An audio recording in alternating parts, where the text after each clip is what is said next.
असुरराज महाबली की जय। असुरराज महाबली की जय। असुरराज महाबली की जय। असुरराज महाबली की जय। असुरराज महाबली की जय। असुरराज महाबली की जय। असुरराज महाबली की जय। असुरराज महाबली की जय। असुरराज महाबली की जय। असुरराज महाबली की जय। असुरराज महाबली की जय। गुरुवर आप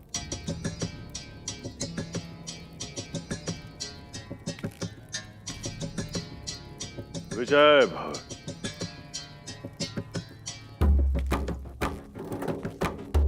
आपको वो सिंहासन प्राप्त हो जो आपके लिए इससे अधिक उपयुक्त है, स्वर्ग का सिंहासन। शंका के लिए क्षमा चाहता हूं गुरुवर, किंतु आप जो आशीर्वाद दे रहे हैं उसका सफल होना असंभव है। देवताओं की शक्ति असीमित है। न जाने कितनी बार उनसे पराजित हो चुके हैं हम असुर। अब नहीं होंगे। यह सत्य है कि इतिहास अपने आप को दोहराता है, किंतु यह भी सत्य है कि कर्मवीर अपना भाग्य बदल सकते हैं, और इतिहास भी। आप आक्रमण करेंगे राजा। इस बार विजयश्री की माला आपके वक्ष पर ही होगी। ये वचन है मेरा। जो आज्ञा गुरुदेव।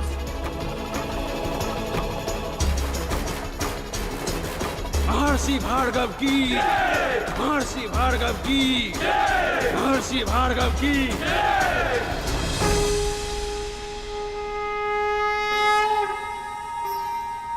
भैया, आपने तो कहा था महर्षि दुर्वासा के श्राप में भी संसार की भलाई ही छुपी होती थी, किंतु जो मैंने अभी अभी सुना उसमें तो केवल विनाश की ध्वनि है। ध्वनि विनाश की है, परंतु उसमें छुपा है संतुलन का नाद। यह सृष्टि संतुलन से ही संभव होती है गरुड़। सदैव विजयी होने के कारण देवता अभिमानी हो गए थे। संतुलन का स्थापित होना समय की मांग थी। महर्षि दुर्वासा के श्राप ने इंद्र के अहंकार को तो ठेस पहुंचाई, किंतु इंद्र समेत अन्य सभी देवताओं के अहंकार का पूरी तरह नष्ट होना अभी शेष था। अब तक दानवों की हार होती थी और उसके कारण होता था मां दिति का तिरस्कार, किंतु अब तिरस्कार की बारी थी माता अदिति की, और इस युद्ध के परिणाम का प्रभाव मां कद्रु और मां विंता के मन पर भी पड़ने वाला था।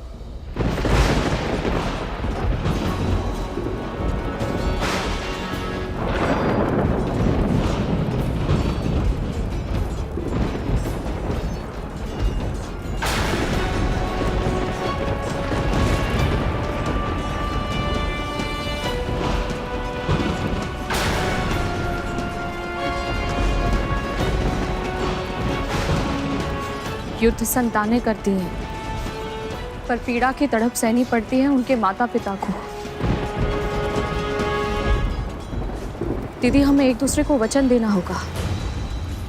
जैसे मैं और आप आज तक कभी नहीं लड़े, हमारी संतानें भी आपस में झगड़ा कभी नहीं करेंगी। स्वयं नीलकंठ भगवान शिव जी ने एक यज्ञ के फलस्वरूप मुझे ये माला दी थी, जिसे जो धारण करेगा उसे ऐसी प्रतापी संतान प्राप्त होगी जिसके नाम और यश की कीर्ति समस्त ब्रह्मांड में फैलेगी। तू भी ना विंता, जिन्होंने भी जन्म तक नहीं लिया, उनके झगड़े के बारे में अभी से क्यों चिंता करना?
श्रीहीन होने के बाद भी देवता हमसे बहुत शक्तिशाली हैं गुरुदेव।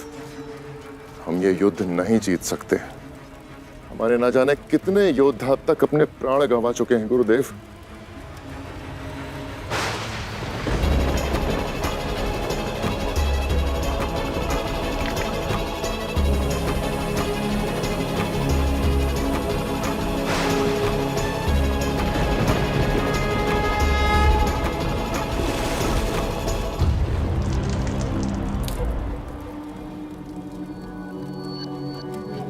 ध्यान से देखिए राजन,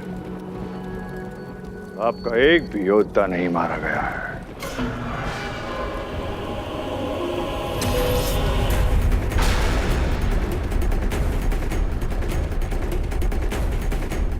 ये कैसी माया है?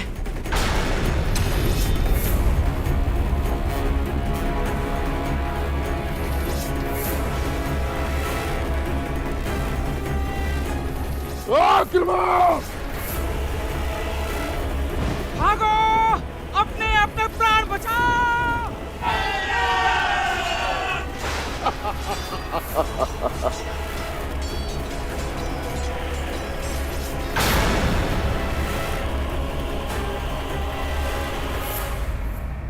ऐसा पहली बार हुआ था।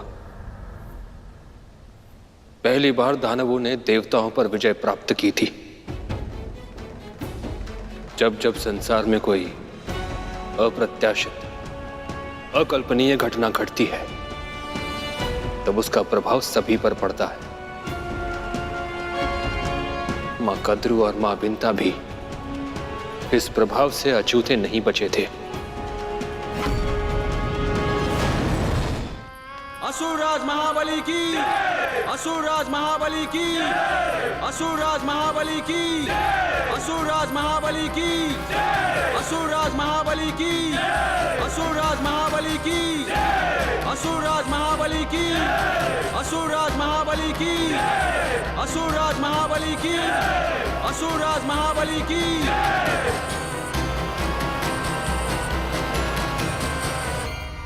ऋषिवर,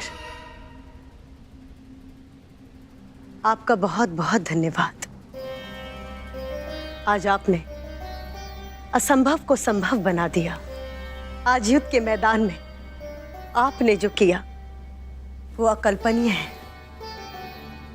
सदा से शोषित रहे हैं हम असुर। पराजय हमारा स्वभाव बन गई थी। हम जीत भी सकते हैं ये विश्वास ही खो चुके थे हम। किंतु आज आपने स्वर्गलोक का सिंहासन नहीं, जीवन का सबसे बड़ा उपहार दिया है।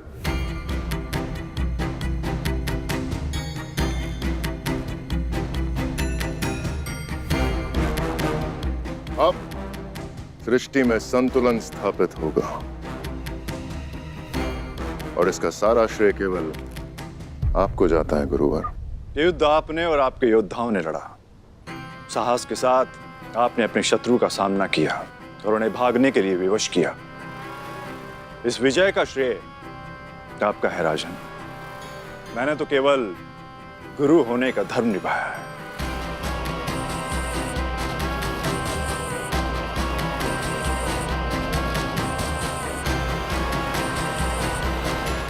आइए मां। राजमाता दीति की, राजमाता दीति की, राजमाता दीति की, राजमाता दीति की, राजमाता दीति की, राजमाता दीति की, राजमाता दीति की। पुत्र, आज ईश्वर के सिंहासन पर बिठाकर तूने अपनी मां का मान बढ़ाया है, किंतु ये पर्याप्त नहीं।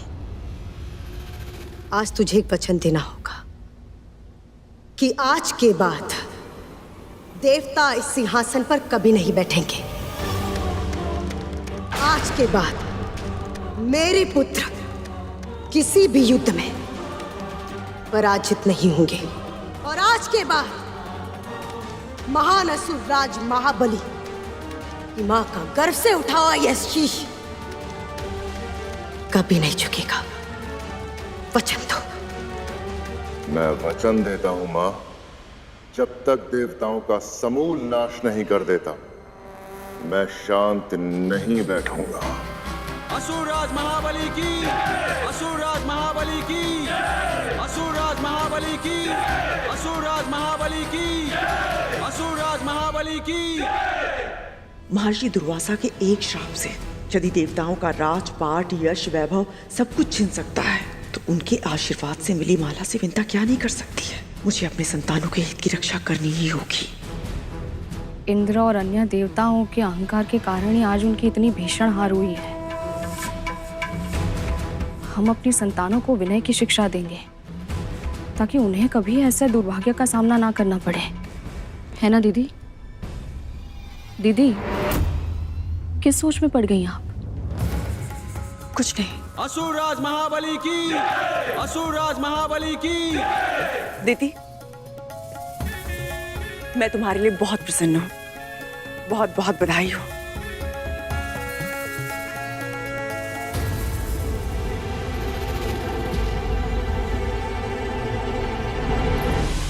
इंद्र, वायु, अग्नि, इंद्र, कहाँ चले गए तुम सब? इंद्र, तुम्हारी माता तुम्हें पुकार रही है, कहाँ चले गए? इंद्र,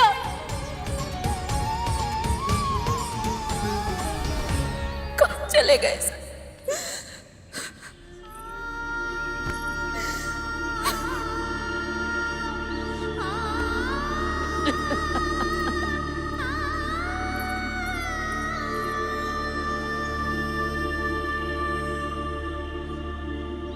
मैंने चारों ओर ढूंढ लिया है, न जाने कहाँ है मेरे पुत्र। पहले तो मेरा स्वर सुनते ही लौट आते थे, परंतु आज दीदी, बाहरी नेत्रों से ढूंढना बंद कीजिए, मन की आंखों से देखिए, अपने हृदय से अनुभव कीजिए। आपकी अंतरात्मा अपने पुत्रों को स्वयं ढूंढ लेंगी।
कितना ढूंढा मैंने तुम सबको, और तुम सब यहाँ यहाँ क्या कर रहे हो?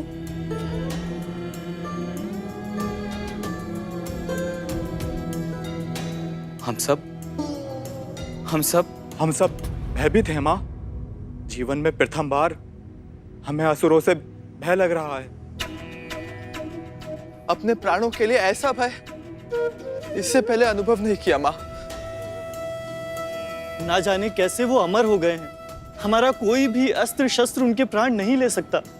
और अब तो उन्होंने निश्चय कर लिया है कि वो हमें जीवित नहीं छोड़ेंगे। अपराध मैंने किया था माँ, किंतु उसका दंड मेरे इन भाइयों को और आपको मिल रहा है। और मेरा ऐसा दुर्भाग्य कि मैं कुछ कर भी नहीं सकता। पुत्र, एकता में बहुत शक्ति होती। जब तक तुम सब एक साथ हो, कुछ नहीं होगा तुम्हें। और जहां तक तुम्हारी प्राण रक्षा का प्रश्न है, तो पुत्र, जहां समस्या होती है वहां समाधान भी अवश्य होता है। और तुम्हारी माँ वो समाधान अवश्य ढूंढ कर रहेगी।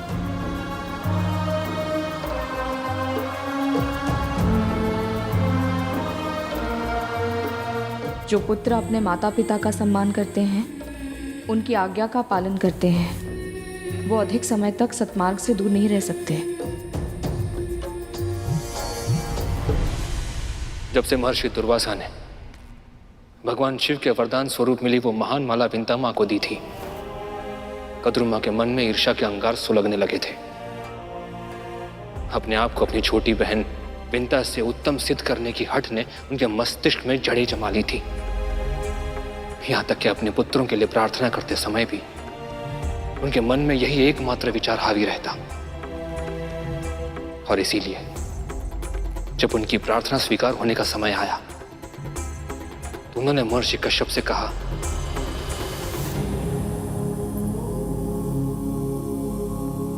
जो देवता, मानव, गंधर्व, दानव इन सभी से अधिक शक्तिशाली हो, जो विकराल विषधर हो, जिन्हें देखते ही शिराओं में भय का संचार हो, मुझे ऐसे एक सहस्त्र पुत्र चाहिए।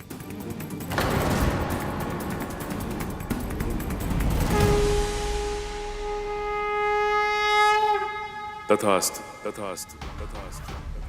ऐसे बलशाली पुत्र होंगे तो अवश्य त्रिलोकी सामग्री बन जाऊंगी मैं। फिर विंता ही नहीं, दिति, अदिति सब झुकेंगे मेरे आगे।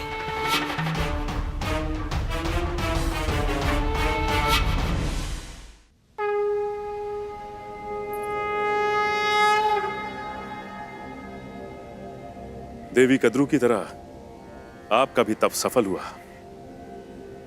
अपनी मन वांछित संतान मांगिए। स्वामी, अधिकार केवल मेरा नहीं है। संतान को अपने माता और पिता दोनों की इच्छाओं का संयुक्त स्वरूप होना चाहिए। इसलिए आप बताइए, कैसी संतान चाहिए आपको?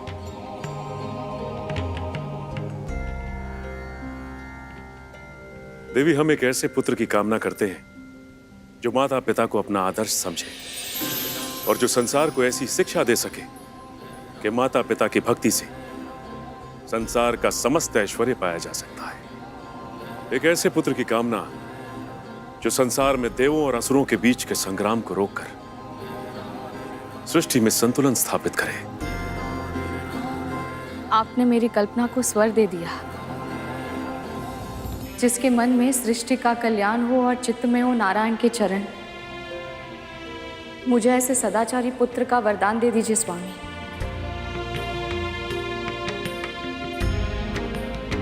देवी कद्रू ने सहस्त्र पुत्रों की इच्छा व्यक्त की है,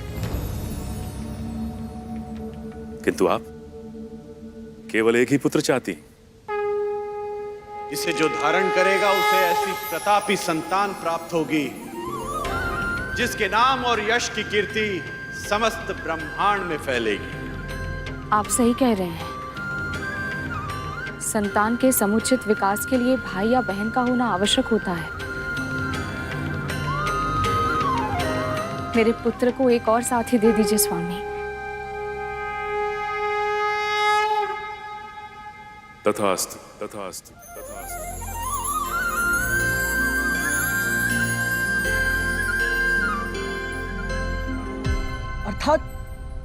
अर्थात मेरा कोई भाई भी है, किंतु भैया माँ ने तो मुझे उनके बारे में कभी कुछ नहीं बताया। कौन है वो और कहाँ है?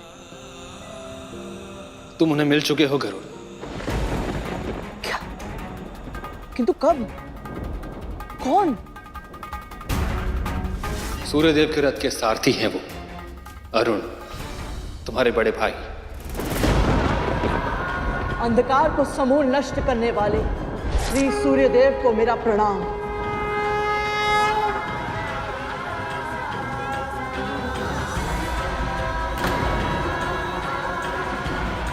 माँ ने तो मुझे सदा सत्य का पाठ पढ़ाया और उन्होंने ही मुझसे इतना बड़ा सत्य छुपाया, पर क्यों? कितना बड़ा मूर्ख हूं मैं। सगे बड़े भाई को पहचान नहीं पाया और उन्होंने भी मुझसे कुछ नहीं कहा। क्यों? और इतना बड़ा सत्य क्यों छुपाया माँ ने मुझसे?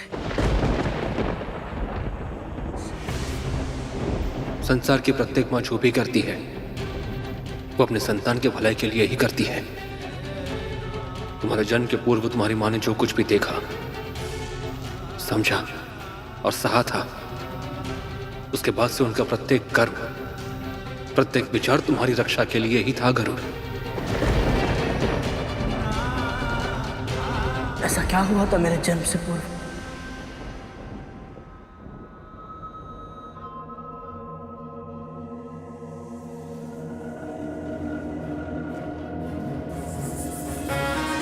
राजमाता दीदी की, राजमाता दीदी की, राजमाता दीदी की।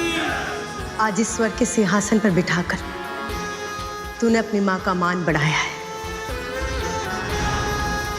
एक और जहां कद्रुमा अपने सहस्त्र डीमों के कारण उत्साहित थी, वहीं दूसरी ओर विंता माँ भी अपने दोनों पुत्रों के डीमों से बाहर आने की प्रतीक्षा बड़ी अधीरता के साथ कर रही थी। जन्म लेने के बाद तुम दोनों को शारीरिक और मानसिक रूप से सक्षम बनना है, क्योंकि जो अपनी सहायता नहीं कर सकता वो दूसरों की रक्षा कैसे कर पाएगा। संपूर्ण संसार आज भौतिक सुख के लिए व्याकुल है पुत्रों, पर तुम दोनों को उस अंतहीन दौड़ से बचकर आत्मिक सुख के मार्ग पर चलना है। सबसे पहले अपने परिवार की, फिर समाज की, फिर राष्ट्र की और फिर समस्त संसार की सेवा करनी है तुम्हें।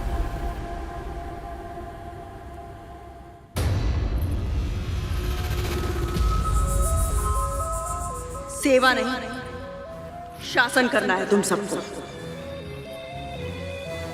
स्मरण रखना, खड्गेन आक्रम्य भुंजीता, वीर भोग्या वसुंधरा। शस्त्र के बल पर ही पुरुषार्थ करने वाले विजयी होकर इस पृथ्वी का भोग करते हैं। इसलिए तुम सबको इतना शक्तिशाली बनना होगा कि सबको पराजित करके स्त्रियों पर अपना राज स्थापित कर सको। कल्पना करो, चर अचर गंधर्व मानव देव दानव जब सब तुम्हारे अधीन होंगे तो तुम्हारी माँ का सम्मान कितना अधिक बढ़ जाएगा। विंता ही नहीं, दीति और अदिति के पुत्रों को भी मेरे सामने सर झुकाना होगा। सदैव सदैव के लिए जीत जाऊंगी मैं। चारों दिशाओं में मेरे ही नाम की जय जयकार होगी। राजमाता कद्रू की जय, राजमाता कद्रू की जय हो। माता कद्रू की, माता कद्रू की, माता कद्रू की, माता कद्रू की, माता कद्रू की। तो क्या आप वासुकी भैया और कुछ अन्य सर्प अपने भाइयों से स्वभाव में इसीलिए इतने भिन्न हैं क्योंकि बड़ी माँ की छाया आपके डिम पर नहीं पड़ी थी? होने वाली संतान गर्भ में या डिम में रहते हुए ही अपने माता पिता के संस्कार ग्रहण कर लेना प्रारंभ कर लेती है। माता पिता के मनोभाव, प्रवृत्ति और कर्म उनके आने वाली संतान पर प्रभाव अवश्य डालते हैं। इसीलिए कहते हैं कि जब संतान का जन्म होने वाला हो तो माता पिता को सुकर्म करने चाहिए, महापुरुषों के दर्शन करने चाहिए, तामसी प्रवृत्ति से दूर रहते हुए सात्विक जीवन जीना चाहिए। तुम्हारा अनुमान सही है गरुड़। मुझ पर, वासुकी पर और कुछ अन्य सर्प भाइयों पर मां कद्रू की छाया या कहें तो उनका प्रभाव नहीं पड़ा। इसीलिए हमें जो संस्कार मिले हैं वो हमें हमारे पिता महर्षि कश्यप से मिले हैं। पर भैया, मेरी माँ तो सात्विक जीवन ही जीती है और अरुण भैया को भी उन्होंने वही संस्कार दिए होंगे जो मुझे दिए हैं। उन्हें भी समाज कल्याण और परोपकार का वही मार्ग दिखाया होगा जिस पर मुझे चलना सिखाया है। फिर माँ के साथ इतना बड़ा अन्याय क्यों भैया? क्यों उन्हें अपने बड़े पुत्र से अलग होना पड़ा? क्यों बनना पड़ा किसी और की दासी? जिस प्रकार तुम अपने प्रश्न के उत्तर पाने के लिए लालायित हो, उसी प्रकार हम दोनों की माएं भी अपने अपने पुत्रों को जन्म लेते हुए देखने के लिए आतुर हो चुकी थीं। कद्रुमा की आतुरता अधिक थी। सबसे पहले वो व्याकुलता में बदली, फिर अधीरता में, और फिर देखते ही देखते उन्माद में बदल गई। विंता मां में संयम था, परंतु पुत्र प्रेम के कारण वो भी अपने आप को उन्माद के संक्रमण से अधिक समय तक बचा नहीं पाई। खड्गेन आक्रम्य मुजीता वीर भोग्य वसुंधरा। खड्गेन आक्रम्य मुजीता वीर भोग्य वसुंधरा। खड्गेन आक्रम्य मुजीता वीर भोग्य वसुंधरा। खड्गेन आक्रम्य मुंजीता वीर भोग्य वसुंधरा। खड्गेन आक्रम्य मुंजीता वीर भोग्य वसुंधरा। खड्गेन आक्रम्य मुंजीता वीर भोग्य वसुंधरा। खड्गेन आक्रम्य मुंजीता वीर भोग्य वसुंधरा। खड्गेन आक्रम्य मुंजीता वीर भोग्य वसुंधरा। दीदी, अब शीघ्र ही मेरे पुत्रों का जन्म होगा। जब वो पहली बार अपनी रिम से बाहर निकलेंगे तो मैं नहीं चाहती उस क्षण की साक्षी बनने से मैं चूक जाऊं। मुझे भी ऐसा ही लगता है दीदी। शीघ्र ही मेरे पुत्रों का भी जन्म होगा और संभव है आपके सहस्त्र पुत्रों से पहले मेरे पुत्रों का जन्म हो जाए। इसे जो धारण करेगा उसे ऐसी प्रतापी संतान प्राप्त होगी जिसके नाम और यश की कीर्ति समस्त ब्रह्मांड में फैलेगी।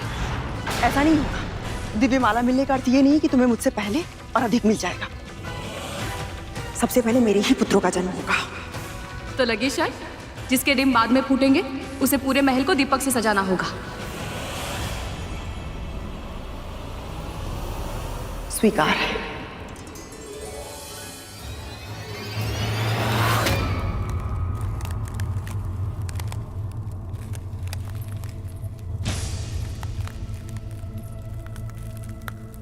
कहां से आ रही है ये ध्वनि?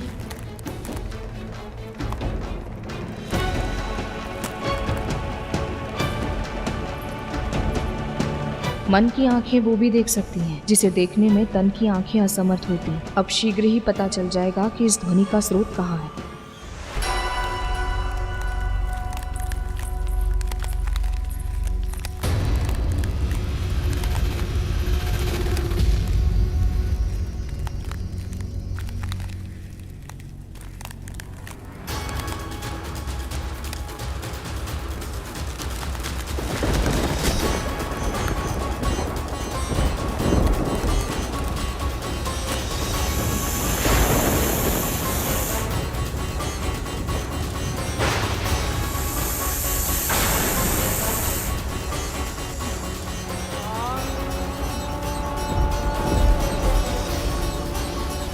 अनंत,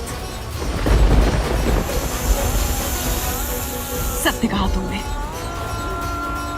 मेरा सबसे बड़ा पुत्र इस नाम से भी जाना जाएगा।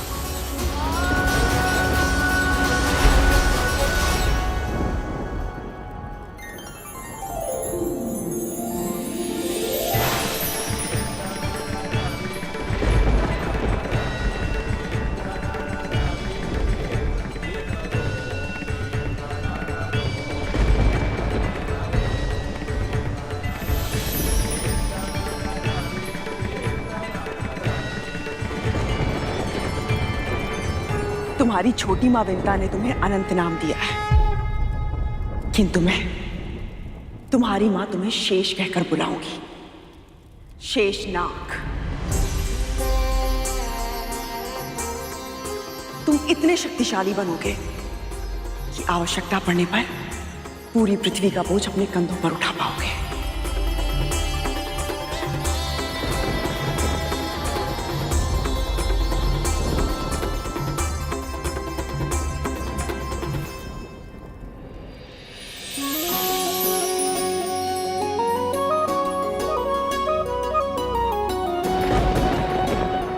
अनंत, तुम्हें अनंत काल तक प्रभु श्री नारायण की भक्ति और सेवा का अवसर मिले।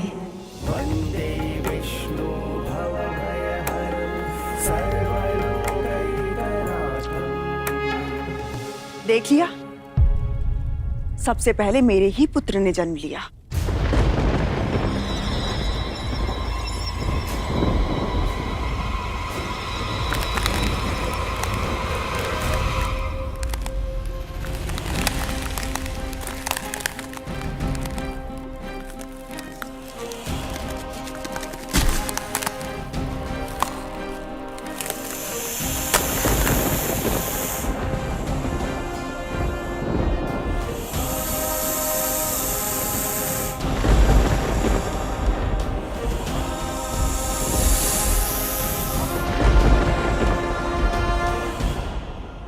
वासुकी कहलाओगे पुत्र।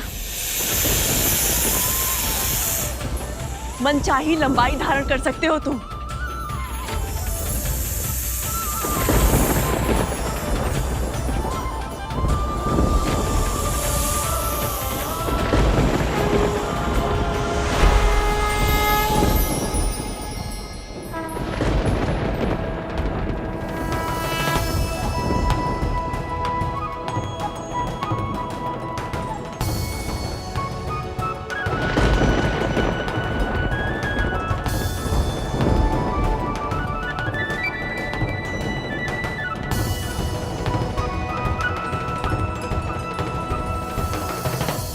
प्रणाम माँ।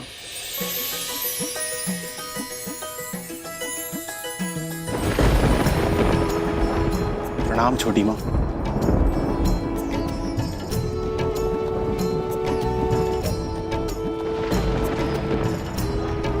जैसे अनंत को नारायण की सेवा का सौभाग्य मिलेगा, वैसे ही तुम्हें मिलेगी महाकाल शिव की भक्ति।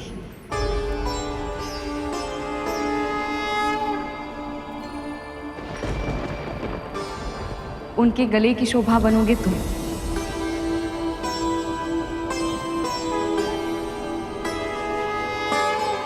इतना मूल्यवान आशीर्वाद देकर आपने मेरा जीवन सफल कर दिया छोटी माँ।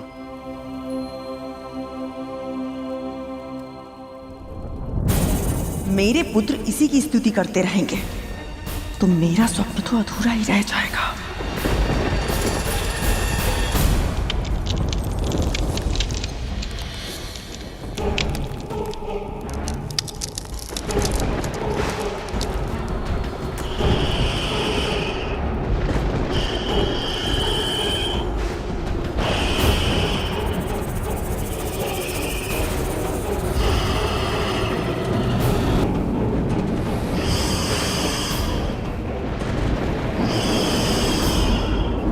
संसार में तुम्हारा स्वागत है पुत्र तक्षक।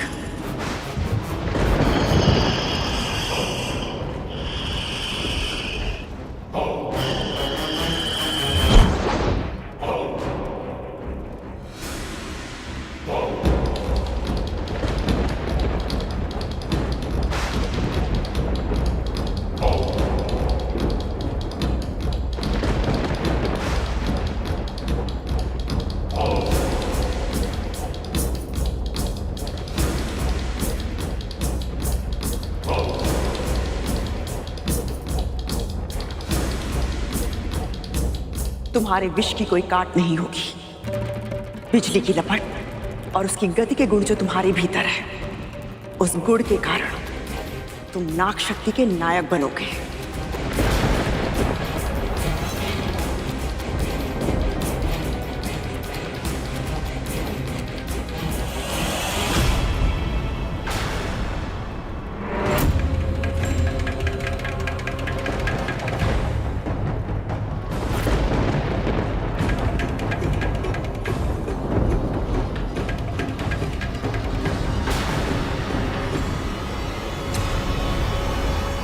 तुम्हारी छोटी माँ है, प्रणाम करो।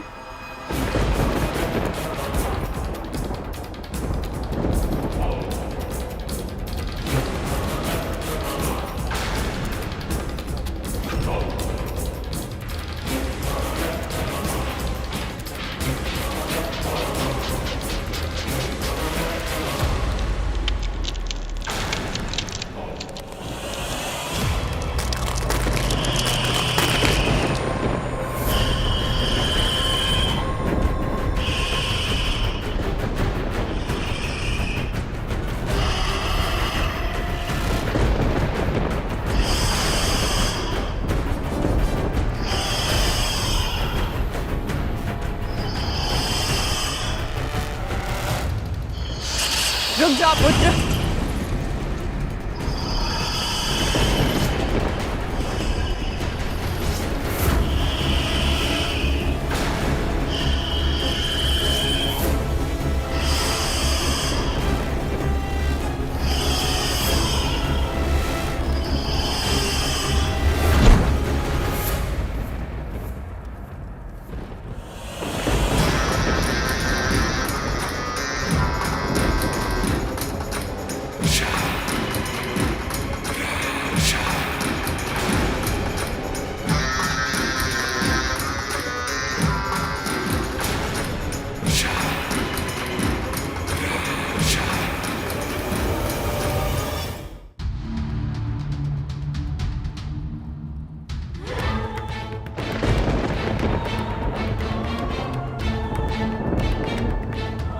वाह पुत्र वाह, तेरी शक्ति अद्भुत है। साक्षात काल का रूप हो तुम। आज से ये संसार तुम्हें कालिया के नाम से जानेगा। बड़े से बड़े जलाशय को एक ही फुंकार में विषैला करने की क्षमता होगी तुम्हारे विश्व में। ये कैसे आशीर्वाद दे रही हैं कद्रू दीदी अपने पुत्रों को? इनसे संसार का उद्धार कैसे होगा?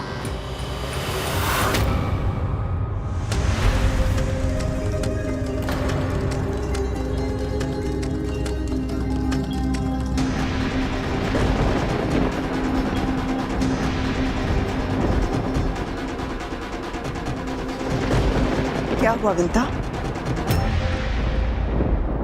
कदम का ये वृक्ष मुझे बहुत प्रिय था दीदी। इसके पुष्पों से मैं श्री विष्णु की पूजा करती थी। एक वृक्ष ही तो जला है विंता, इसमें इतना खिन्न होने की क्या आवश्यकता है? बच्चे खेल रहे हैं, नाश विनाश तो होता ही रहेगा। तुम नहीं समझोगी, तुम्हारी अभी तक एक भी संतान नहीं हुई है ना?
मेरे पुत्र न केवल आयु में बल्कि बल, सामर्थ्य, ऐश्वर्य में भी तुम्हारे पुत्रों से बड़े होंगे।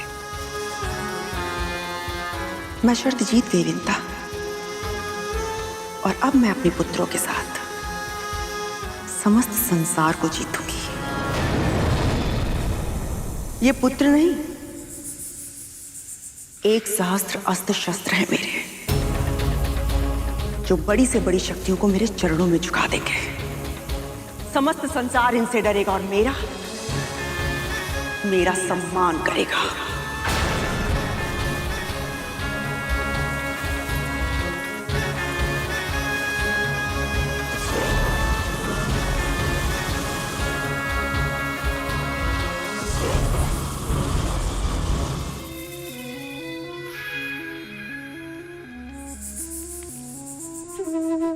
दोहराओ।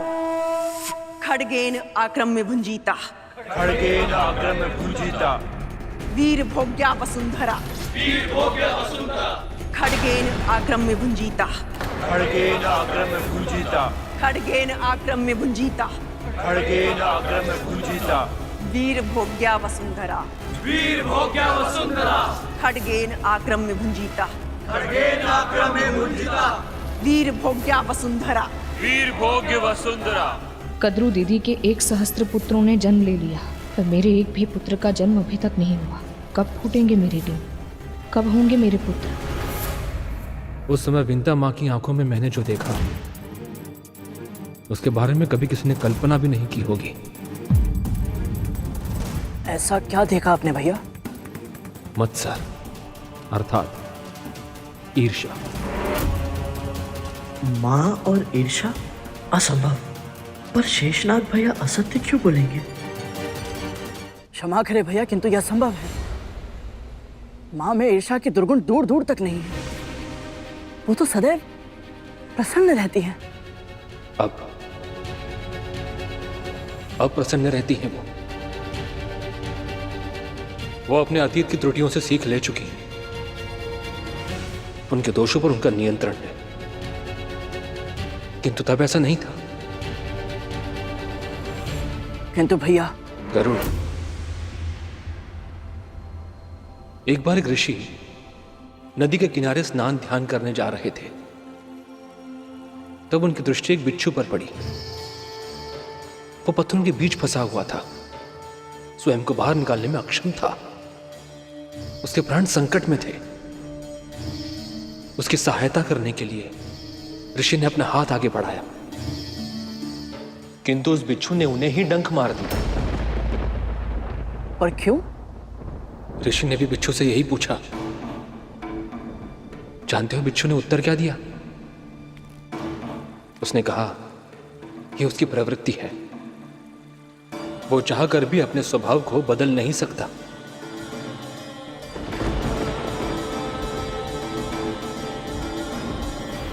अरिष्टवर्ग अर्थात काम, क्रोध, लोभ, मद, मोह और मत्सर, ये भी एक बिच्छू की तरह ही है गरुड़। इनसे बचने का कितना भी प्रयास करो, ये कभी ना कभी डस ही लेते हैं। विंता माँ के साथ भी ऐसा ही हुआ।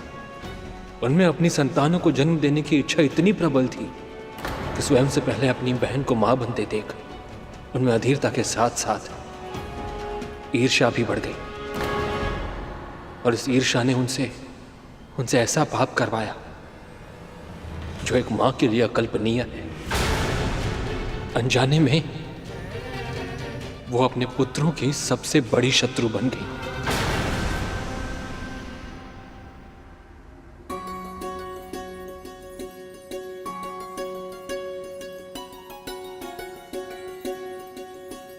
अपनी संतान का पालन पोषण करने का, उनके साथ खेलने का, उन्हें लाड दुलार करने का सौभाग्य इस संसार की सभी माँओं को मिलता है, तो फिर मुझे क्यों नहीं?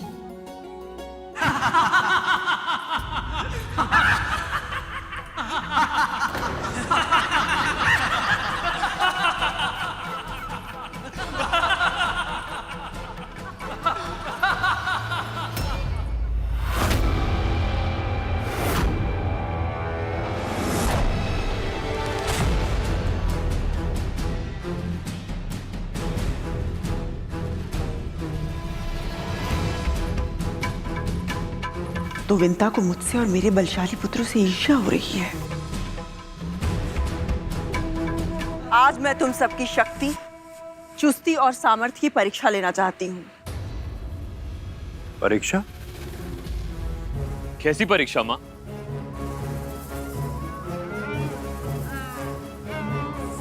यदि तुम चाहते हो कि मृत्यु तुम्हारे पास भी ना फटके, तो स्वयं मृत्यु का दूत बन जाओ, काल बनकर जाओ और जितने प्राणों का हरण कर सकते हो कर लो।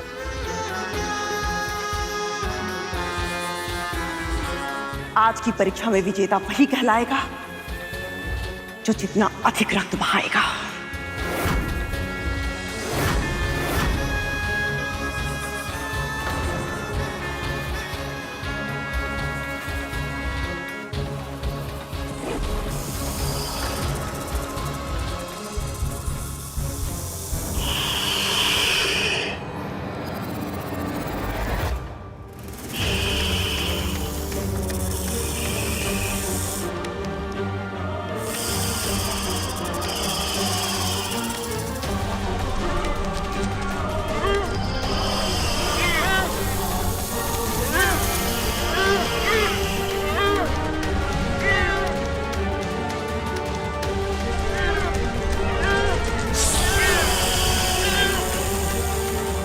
शाबाश मेरे पुत्रों, शाबाश।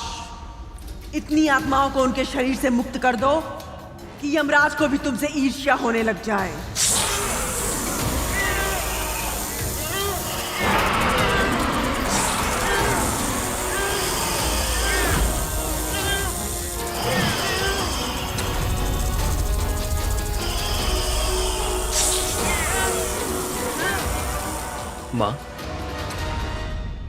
हमारे भोजन के लिए किसी प्राणी को मारना हमारी विवशता है, क्योंकि यही विधि का विधान है। किंतु ये हिंसा व्यर्थ है माँ, केवल अपने मनोरंजन के लिए। मनोरंजन नहीं, प्रशिक्षण है ये। सृष्टि के जंगल में स्वयं को जीवित रखने के लिए दूसरों के प्राण लेना सीखना पड़ता है। कारण उचित हो तो वध करने में कोई दोष नहीं होता मां, किंतु आप वध नहीं, हत्याएं करवा रही हैं। परीक्षा में विजयी होने के लिए जीवन छीन लेना ये उचित नहीं है माँ। वाह, तो तुम दोनों अपनी माँ को उचित अनुचित का भेद सिखाओगे।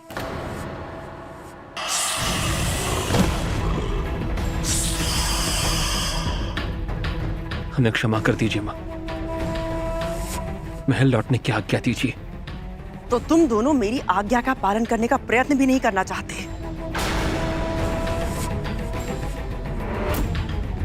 जाओ।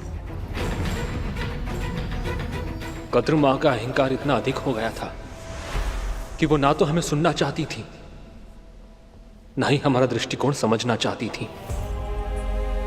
अर्थहीन भीषण रक्तपात देखकर हमारे हृदय में पीड़ा के बवंडर उठ रहे थे,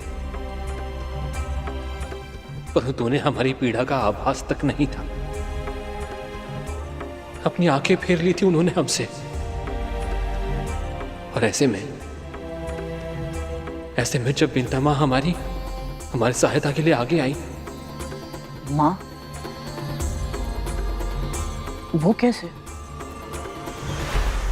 तुम्हारे सभी भाइयों का जन्म हो चुका है। उनकी माँ के हृदय में प्रसन्नता किसी हिरणी की तरह कुलाचे भर रही है। ये हर्ष उल्लास, ये प्रसन्नता अनुभव करने का अवसर कब दोगे तुम दोनों मुझे? कितनी आकुल हूँ मैं तुम्हें निहारने के लिए, अपनी गोद में खिलाने के लिए, अपने हाथों से भोजन कराने के लिए। जो कुछ भी मुझे ज्ञात है वो सब तुम्हें सिखाने के लिए, पर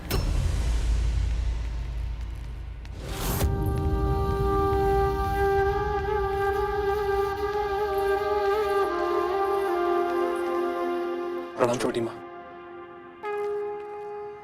यशस्वी भवा। इतनी शीघ्र लौट आए अपने भ्रमण से? वो भ्रमण नहीं था छोटी माँ, भंवर था, भंवर जाल। अनंत, क्या हुआ है?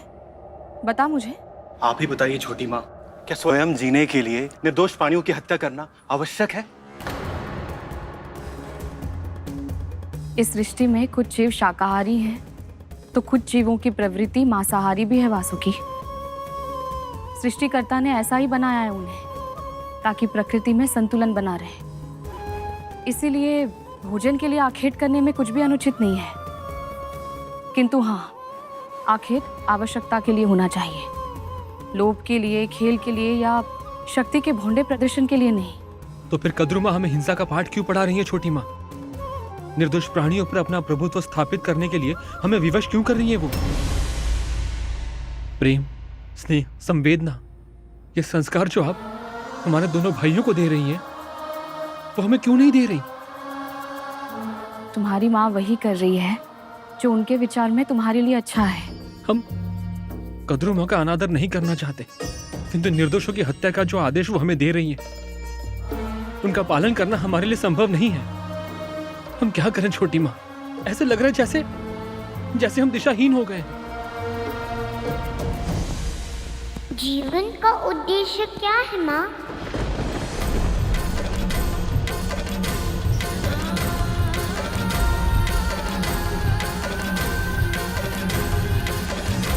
पुत्र,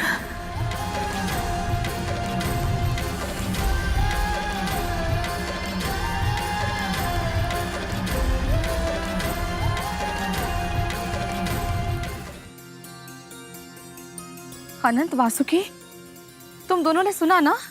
क्या छोटी माँ? नहीं तो कुछ हुआ क्या?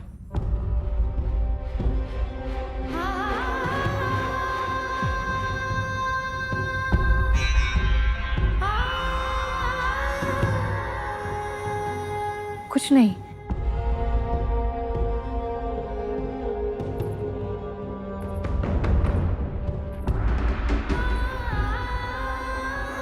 इस संसार में हमारा जन्म क्यों हुआ है, हमारे जीवन का उद्देश्य क्या है, हमें ये जीवन कैसे जीना चाहिए। ये ऐसे प्रश्न हैं जो हम सभी के मन में कभी ना कभी उठते हैं, पर इनका सही उत्तर पाने का माध्यम केवल एक ही है, अपने आराध्य की भक्ति।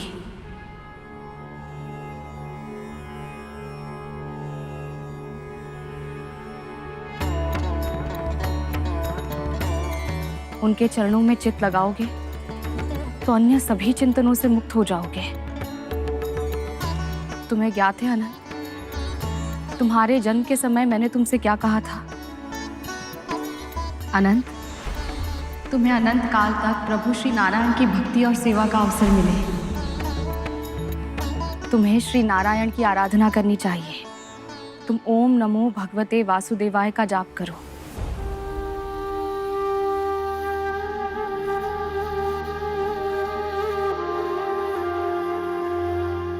और तुम्हें मैंने शिव भक्ति का आशीर्वाद दिया था वासुकी। तुम ओम नमः शिवाय का जाप करो, तुम दोनों के मन को शांति अवश्य मिलेगी।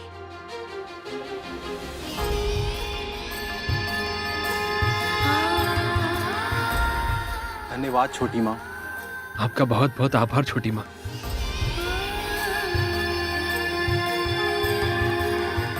यशस्वी भवा।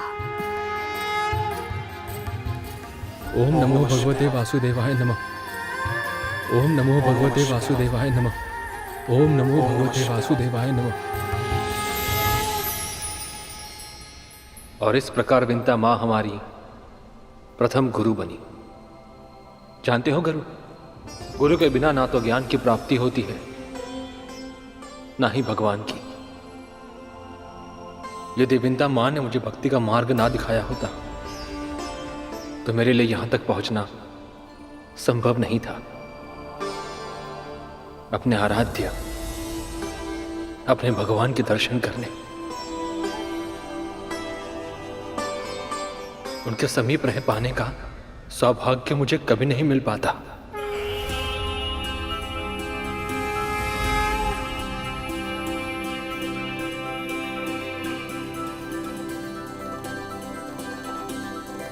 आपके और वासुकी भैया के साथ माँ ने इतना अच्छा व्यवहार किया था, फिर आपने ऐसा क्यों कहा था कि ईर्ष्या के कारण अपने ही पुत्रों की सबसे बड़ी शत्रु बन गई थी वो?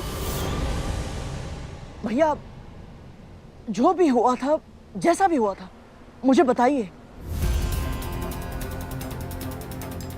विंता माँ के मन में ईर्ष्या अवश्य पनप रही थी, परंतु उसी ईर्ष्या को भीषण अग्नि में परिवर्तित करने का पाप मेरी मां कद्रू ने किया। हमारे नाग भाइयों के जन्म के पश्चात हमारे पिता ने संसार के कल्याण के लिए एक बहुत बड़े यज्ञ का आयोजन किया था, और धर्मपत्नी होने के नाते कद्रू मां, दीति मां और विंता मां भी वहां आई थी। गरुड़, व्यंग बाण जब अहंकार के उन्माद में छोड़े जाते हैं तो उनकी धार और अधिक तीक्ष्ण हो जाती है। फिर विंता मां तो पहले से ही ईर्ष्या के ताप में व्याकुल थी। वो उन व्यंग बाणों के प्रहार से नहीं बच पाई। सुना है तुम्हारी संतानें भूमि पर रेंगने में कुशल है। इच्छा अनुसार विष उगलने में भी अत्यधिक कुशल है मेरी संतानें।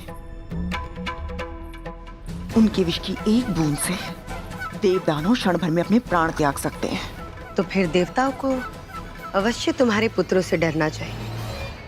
हमें किसी से कोई भय नहीं, क्योंकि जब तक गुरु भार्गव का आशीर्वाद हमारे ऊपर है, हमें कुछ नहीं हो सकता। मेरे पुत्रों को किसी से कोई भय नहीं। भय तो विंता को होना चाहिए। इतना समय हो गया है, मेरे 1 सहस्त्र पुत्र जन्म ले चुके हैं, किंतु उसके 2 डिंबों में से एक भी डिंब परिपक्व नहीं हुआ। न जाने उसमें कुछ है भी या नहीं। कद्रू दीदी, अरे विंता, क्रोधित क्यों हो रही हो? इसमें क्रोधित होने वाली कोई बात नहीं। जितना समय तुम्हारी संतानें टीमों में से बाहर आने में लगा रही हैं, तो शंका तो स्वाभाविक है। है ना? कहीं ऐसा तो नहीं विंता कि तुम्हारे डीम सड़ गए हो? विचार करो, संभावना ही आगे चलकर सत्य बनती है।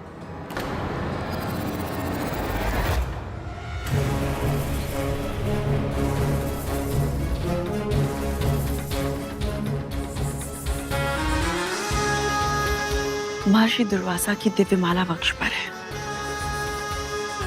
किंतु तुम्हारे कानों में अभी तक संतान की किलकारी नहीं सुनाई थी। कोई ना कोई तो समस्या अवश्य है।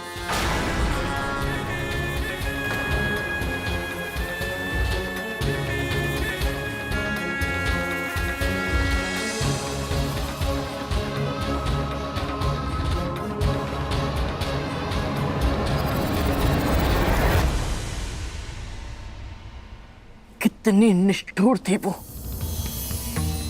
मेरी माँ पहले से ही दुखी थी और वो दोनों बहनें होकर भी अपनी बहन का कष्ट समझने के स्थान पर उन्हें और अधिक पीड़ा पहुंचा रही थी। अहंकार दीमक की तरह होता है गरुड़, जो भीतर ही भीतर हमारी सारी अच्छाइयों को खा जाता है।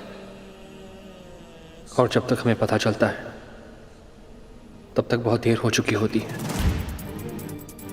एक और जहां दीदी माँ और कद्रू माँ विंता माँ को नीचा दिखाने में जुटी हुई थी, वहीं दूसरी ओर देवराज इंद्र कुछ ऐसा करने जा रहे थे जिसका प्रभाव तुम पर, तुम्हारे भाई पर और समस्त सृष्टि पर पड़ने वाला था। ऐसा क्या किया था देवराज इंद्र ने? ओम नमो भगवते वासुदेवाय। ओम नमो भगवते वासुदेवाय। ओम नमो भगवते वासुदेवाय। ओम नमो भगवते वासुदेवाय। ओम नमो भगवते वासुदेवाय। ओम नमो भगवते वासुदेवाय। ओम नमो। ठहरो, ठहरो।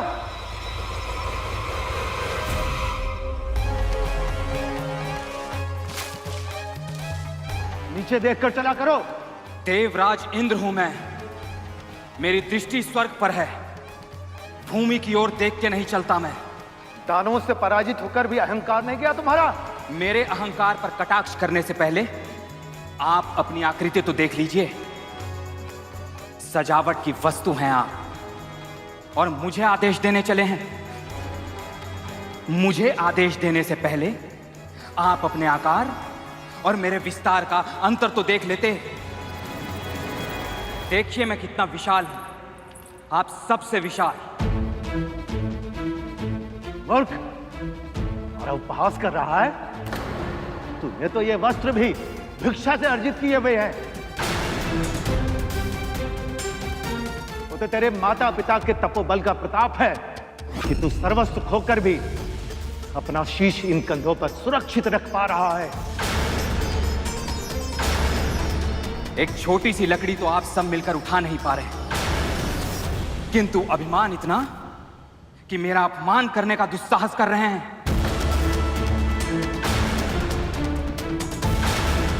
हम आकार में भले ही छोटे हैं, लेकिन हम मिलकर जब कोई कार्य करते हैं तो असंभव को भी संभव बना देते हैं।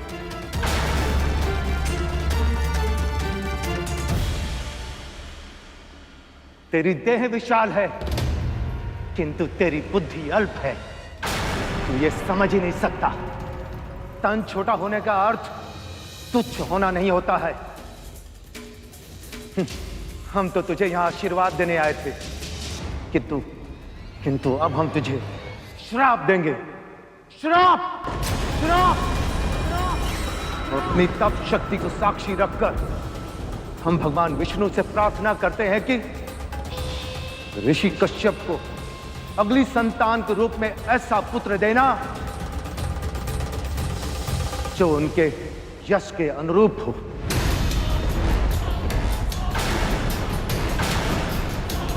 जो इंद्र से सहस्त्र गुणा अधिक शक्तिशाली और बुद्धिमान हो। इंद्र से सहस्त्र गुणा अधिक शक्तिशाली और बुद्धिमान हो, शक्तिशाली और बुद्धिमान हो, शक्तिशाली और बुद्धिमान हो, जो प्रत्येक अहंकारी के अहंकार का नाश करे, जो प्रत्येक अहंकारी के अहंकार का नाश करे, जो प्रत्येक अहंकारी के अहंकार का नाश करे। ऋषि कश्यप को अगली संतान के रूप में ऐसा पुत्र देना जो इंद्र से सहस्त्र गुणा अधिक शक्तिशाली और बुद्धिमान हो, जो प्रत्येक अहंकारी के अहंकार का नाश करे।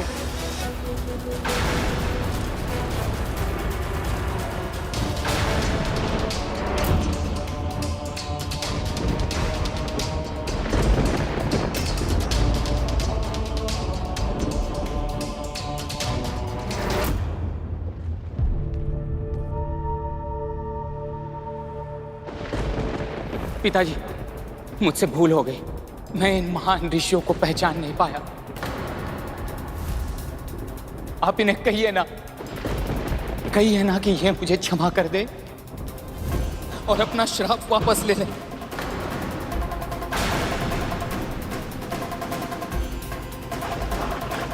कहिए ना पिताजी। इसकी चिंता तुम्हें श्री विष्णु के परम भक्त वाल्कीली ऋषियों का अपमान करने से पहले करनी चाहिए थी।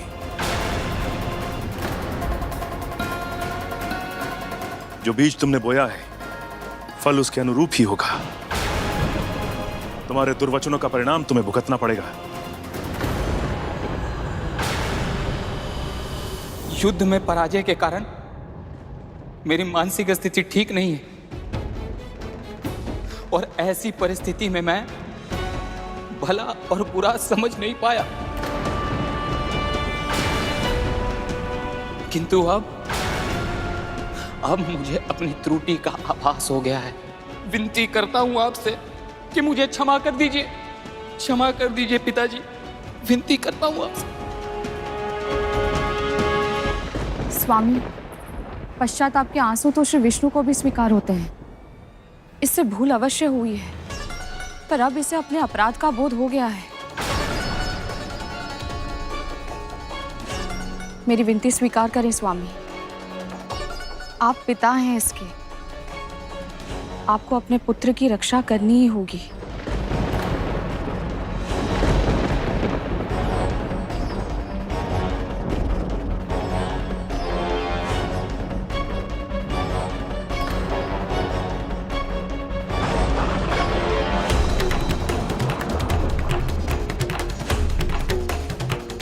ऋषिवर, मुझे ज्ञात है कि मेरे पुत्र का अपराध क्षमा के योग्य नहीं है, और मुझे यह भी ज्ञात है कि आपका दिया हुआ श्राप अब वापस नहीं लिया जा सकता।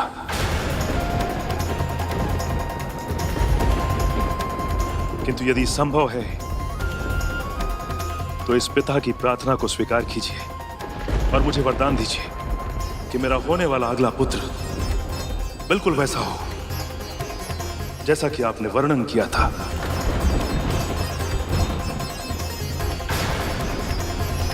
किंतु उसका राज्य क्षेत्र पाताल और स्वर्ग ना, अपितु आकाश हो।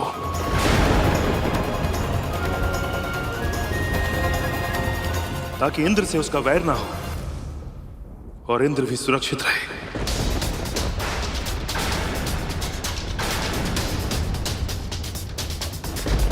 हम आपका अनुरोध अस्वीकार कैसे कर सकते महर्षि?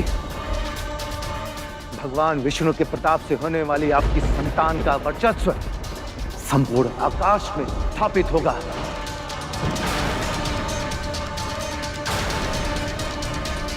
महाबुद्धिमान, महाबलवान, आकाश का इंद्र कहलाएगा वो, आकाश का इंद्र कहलाएगा वो।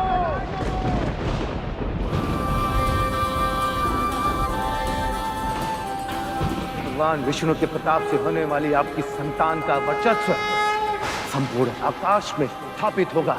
महाबुद्धिमान, महाबलवान, आकाश का इंद्र कहलाएगा वो। मेरे तो सारे पुत्र हो चुके हैं, दीदी के भी हो चुके हैं, तो फिर ये किसके पुत्र की बात कर रहे हैं?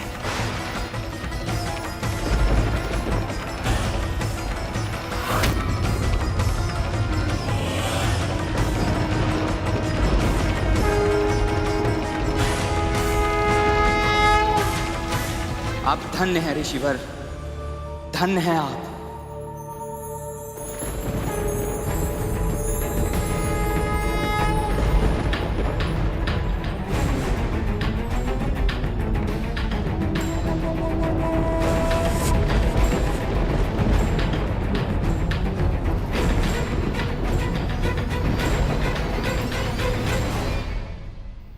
इन सभी घटनाओं का प्रभाव विंता मां पर धीरे धीरे गहराता जा रहा था। ईर्ष्या, असुरक्षा और निराशा उनके विश्वास को धीरे धीरे नष्ट करने लगी थी। और ऐसे में कद्रू मां ने अपना अंतिम दांव खेला। बस करो।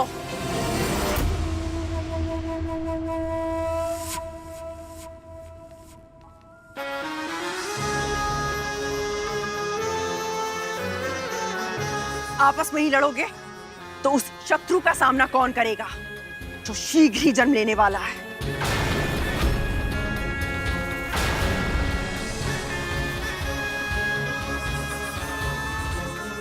किसकी मृत्यु ने पुकारा है मां?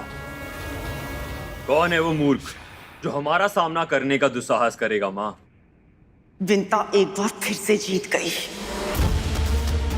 सिद्ध ऋषियों का वरदान है कि तुम्हारे पिता का होने वाला अगला पुत्र आकाश का इंद्र बनेगा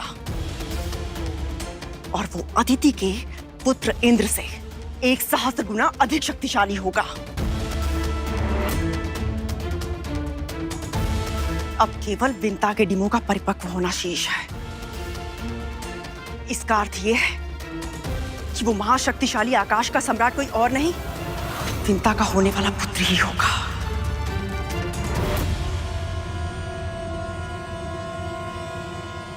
यदि एक बार उसका जन्म हो गया तो तुम जैसे 1,000 नागों का सामूहिक बल भी उसके बल के आगे फीका पड़ जाएगा।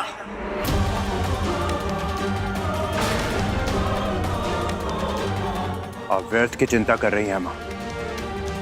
एक तो क्या, 1,000 इंद्र भी जन्म क्यों ना ले ले, कद्रू पुत्र तक्षक को कोई पराजित नहीं कर पाएगा।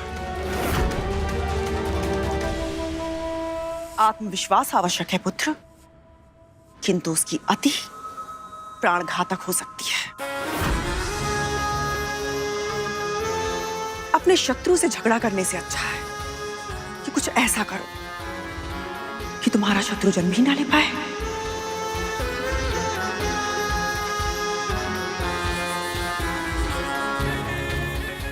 किंतु मां, उससे हमारा भाई भाई का संबंध होगा। भाई भाई का संबंध देवों और दानवों के बीच भी है, किंतु दोनों एक दूसरे के प्राण लेने का एक भी अवसर नहीं छोड़ते। तुम्हारे संबंधों में कटुता नहीं आएगी, इस बात का क्या प्रमाण है तुम्हारे पास? वो तो हम पर निर्भर करता है मां।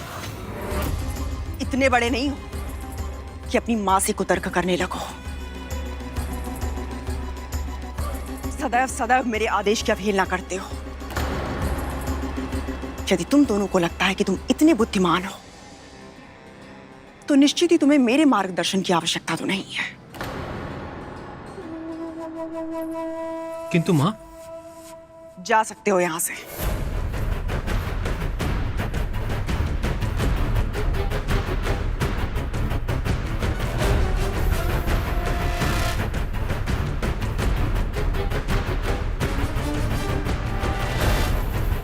यदि तुम्हें इस समस्त संसार का विजेता बनना है तो तुम्हें आकाश के इंद्र को जन्म लेने से रोकना होगा। आपकी आज्ञा का पालन मैं करूंगा मां।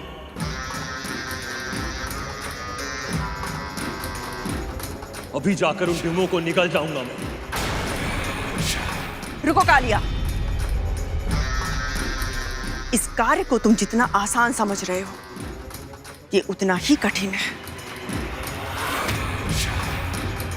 विंता के सतीत्व की शक्ति और श्राप के सामर्थ्य से यदि तुम्हें भय नहीं लगता ना, तो ये तुम्हारी मूर्खता है। समझदारी इसी में है कि हम स्वयं उसके डिमों को नष्ट नहीं करेंगे। हमें कुछ ऐसा करना होगा जिससे वो स्वयं अपने डिमों को नष्ट कर दे।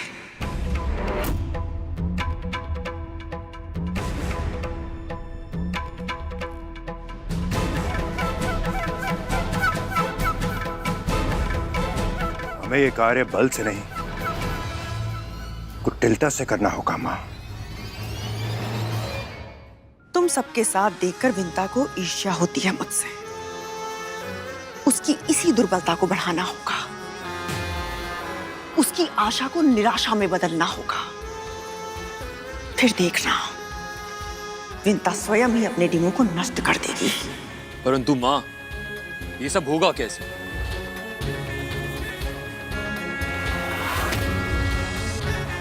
जैसा मैं कहूं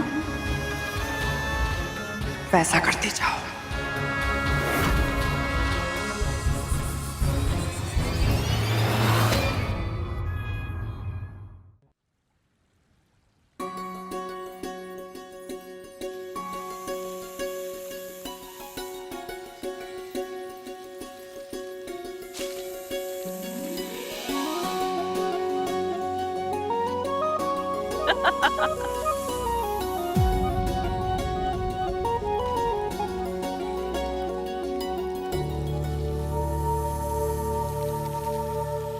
सत्य कहा है सभी ने, अपने पुत्रों के साथ समय बिताने से बड़ा और कोई आनंद नहीं है संसार में।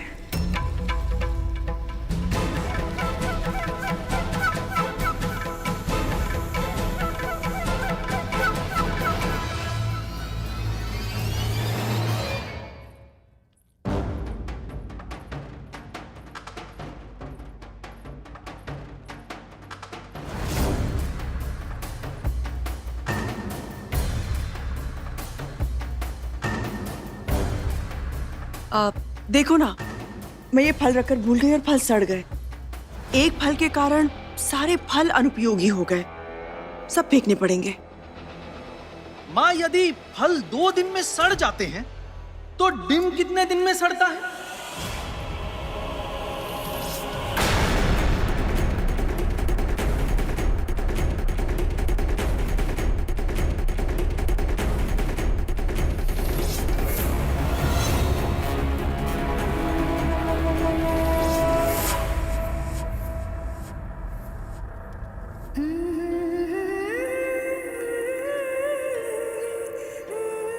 अपनी माँ के धैर्य की और कितनी परीक्षा लोगे तुम?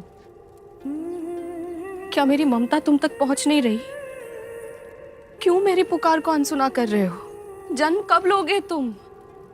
मैंने तुम्हारा स्वर सुना है तो अपने अस्तित्व का आभास किसी और को क्यों नहीं कराते?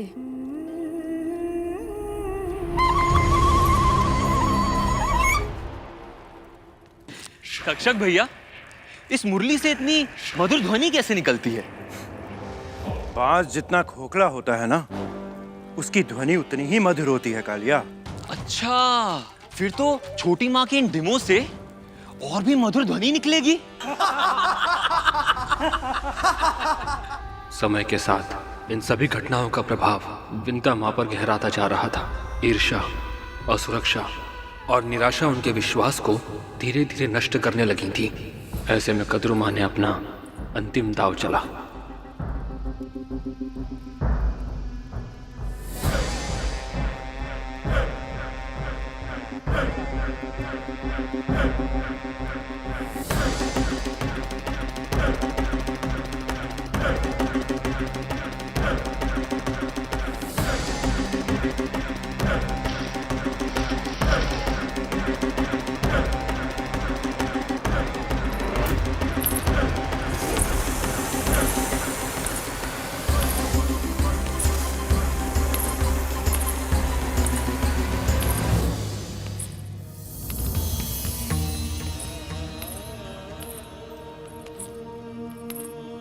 क्या अब भी तुम्हें अपनी माँ पर दया नहीं आती?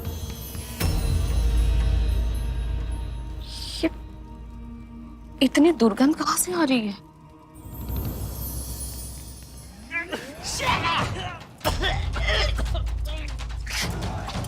अरे छोटी माँ, ये सड़ांग कैसी है? हमसे ये दुर्गंध सहन नहीं हो रही है।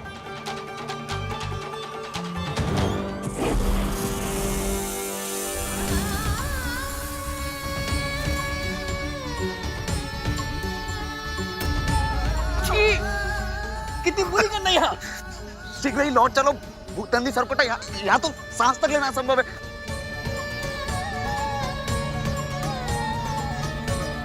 कहाँ से आ रही है ये कुवास?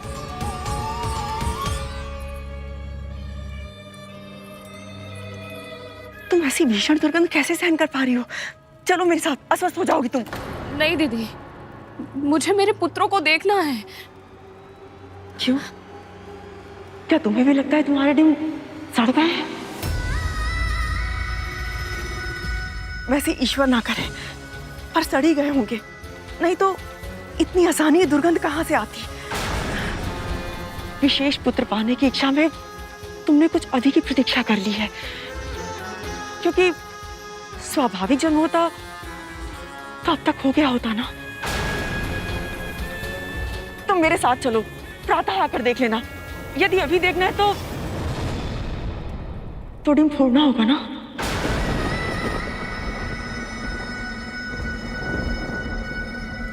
नहीं दीदी, मैं यहाँ से नहीं जाऊंगी।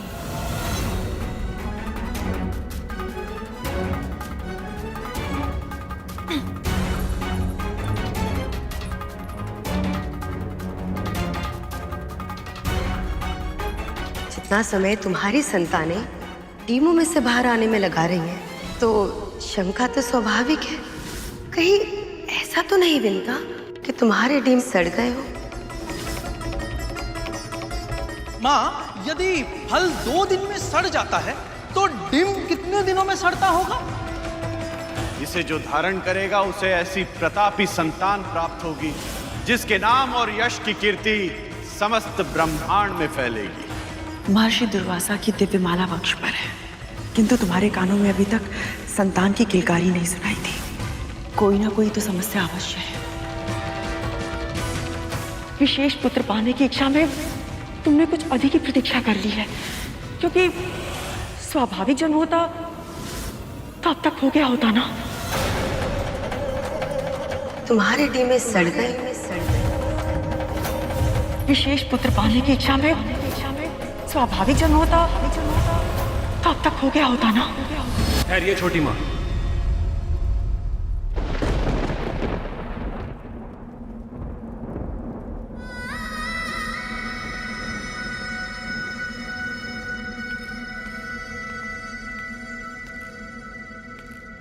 धैर्य रखिए छोटी माँ, आपके डिम बिल्कुल ठीक है। अनंत, तुम्हें दुर्गंध नहीं आ रही? आ रही है छोटी माँ, किंतु वो आपके डिम की नहीं है।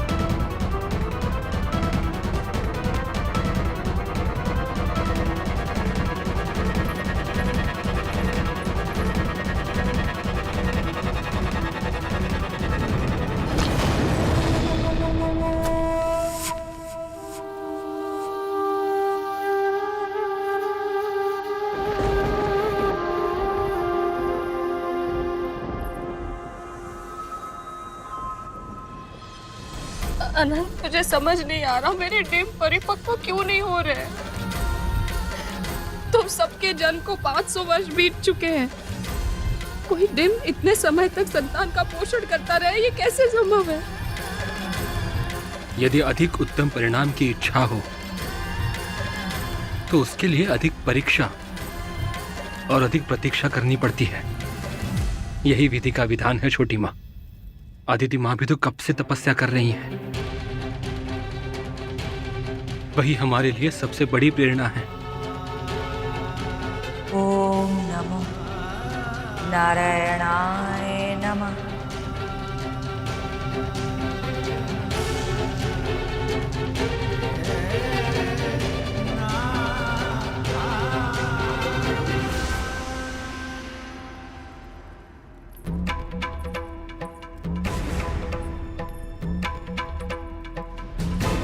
दीदी, गंध मेरे डिमों में से नहीं आ रही थी।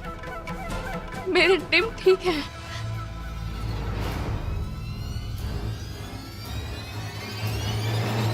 तुम्हारी ममता ने यह आभास तुम्हें पहले क्यों नहीं करवाया विंता? सत्य तो यह है कि तुम्हारा हृदय भी जानता है कि कोई ना कोई समस्या अवश्य है। मैंने अपने पुत्र का स्वर सुना है। झूठे आश्वासन से तुम स्वयं को बहलाना चाहती हो विंता। मैं तुम्हारी बहन हूं,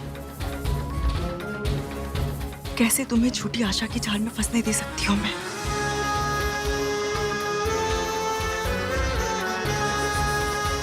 तो मैं क्या करूं दीदी? यदि ये सब आपके साथ हो रहा होता तो आप क्या करती?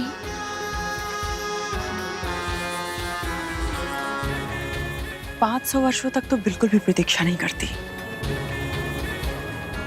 कम से कम एक डिम तो अवश्य फोड़ के देख लेती।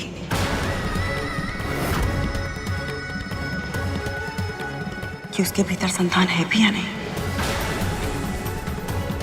एक डिम तो अवश्य फोड़ के देख लेती। कि उसके भीतर संतान है भी या नहीं।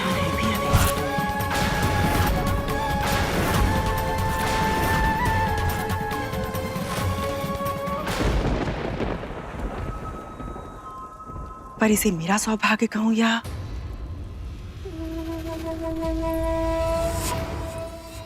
तुम्हारा दुर्भाग्य। ये पहली सुलझाना मेरी विवशता नहीं है, तुम्हारी है। तुम्हारे डिमो को तो देखकर लग रहा है कि मैंने शक्तिशाली पुत्रों की मांग करके बिल्कुल सही किया। तुम स्वयं देखो ना, मेरे पुत्र स्वयं ही अपने डिमो से बाहर आ गए। उन्हें मेरी सहायता की आवश्यकता नहीं पड़ी। किंतु तुम्हारे पुत्र पता नहीं इतने सामर्थ्य है भी या नहीं कि इन्हें जन्म लेने के लिए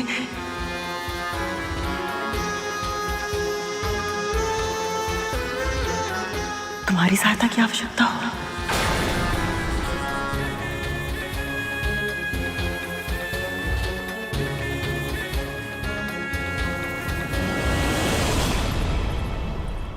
मेरे पुत्र स्वयं ही अपने डिमो से बाहर आ गए, किंतु तुम्हारे पुत्र पता नहीं इतने सामर्थ्य है भी या नहीं कि इन्हें जन्म लेने के लिए तुम्हारी सहायता की आवश्यकता हो।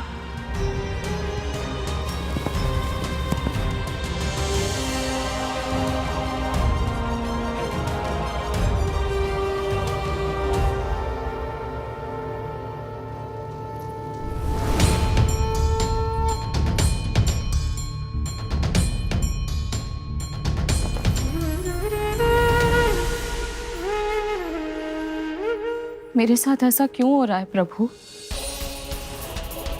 क्यों मेरा मन अपनी ही बहन के पुत्रों को देखकर ईर्ष्या से भर उठा है? क्यों मेरे हृदय में अपने डिमों के विषय में शंका बढ़ती जा रही है? इस उहापोह की स्थिति में और अधिक रहना मेरे लिए संभव नहीं है नारायण। मुझे मेरे पुत्र प्रदान कीजिए, या तो मां बनने की मेरी आशा को ही समाप्त कर दीजिए, या फिर मुझे कोई स्पष्ट संकेत दीजिए कि मेरे डिम संतान ही नहीं है, उनमें मेरे पुत्र पल रहे हैं, वो सुरक्षित हैं। मुझे बताइए प्रभु, कोई संकेत दीजिए।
जिस बालक ने अभी जन्म भी नहीं लिया तू उसे शत्रु मान बैठी है। अपनी बहन के साथ ऐसा विश्वासघात की कि उसके पुत्र के अस्तित्व को मिटाना चाहती है तू, क्योंकि तुझे ऐसा लगता है कि वो तेरे पुत्रों से अधिक शक्तिशाली होगा। क्यों इतना घनघोर विश्वास है तुझे कि वो तेरा और तेरे पुत्रों का अहित ही करेगा?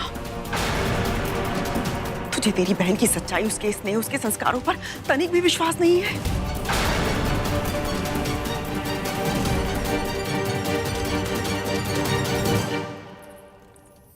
ऐसी कौन सी समाधि में लुप्त है प्रभु जो अपनी भक्त की पुकार आप तक पहुंच ही नहीं पा रही है? ना आपको इस माँ की पीड़ा दिखाई दे रही है, ना ही मेरी इन संतानों को। क्यों प्रभु? क्या कमी रह गई थी मेरी साधना में, मेरी ममता में? कहीं ऐसा तो नहीं कि मेरे पुत्रों को मेरी पुकार सुनाई तो दे रही है, किंतु ये विवश है। कद्रू दीदी के पुत्रों की तरह इतने शक्तिशाली नहीं है कि डिम का कठोर आवरण तोड़कर स्वयं बाहर आ सके।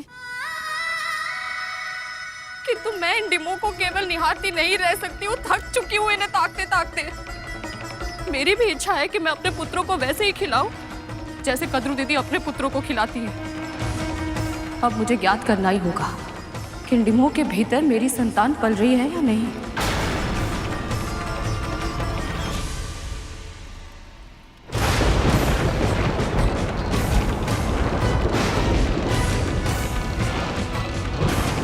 जितना समय तुम्हारी संतानें डीमों में से बाहर आने में लगा रही हैं, कहीं ऐसा तो नहीं विनता कि तुम्हारे डीम सड़ गए हो? पुत्र पाने की इच्छा में तुमने कुछ अधिक, क्योंकि स्वाभाविक जन्म होता तो अब तक हो गया होता ना।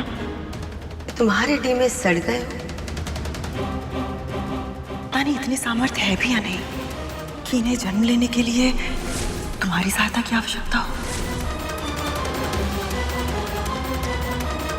यदि मैं चाहती हूँ कि मेरे पुत्र सबसे अधिक शक्तिशाली हो, अपने शत्रुओं पर विजय पाने में सक्षम हो, तो उसमें क्या अनुचित हुआ जब दुर्वासा ऋषि ने विंता का पक्ष लिया था? उसमें कुछ अनुचित नहीं था। जब बालखेल ऋषि ने स्वामी को पुत्र के रूप में आकाश का इंद्र पाने का वरदान दिया था, तब मेरे पुत्र जन्म ले चुके थे और विंता के पुत्रों का जन्म होना शेष था। उसमें कुछ अनुचित नहीं था। और यदि आज मैं अपने पुत्रों का हित करना चाहती हूं तो अनुचित कैसे हुआ? अपने पुत्रों को शक्तिशाली बनाने की महत्वाकांक्षा रखना अनुचित नहीं है कद्रू, किंतु किसी और के पुत्र को जन्म लेने से पहले मारने के षड्यंत्र की रचना करना अनुचित है। अपनी बहन के मन में शंका का बीज इतनी गहराई तक बो देना कि वो अपने ही पुत्रों का अहित कर बैठे। और यदि ये पाप तूने किया है तो इसका परिणाम तुझे और तेरे पुत्रों को भुगतना होगा। यदि आज तेरे षड्यंत्र के कारण विंता ने अपने डिमों को नष्ट कर दिया तो स्मरण रखना, भविष्य में तेरे पुत्रों के विनाश का कारण तू स्वयं होगी।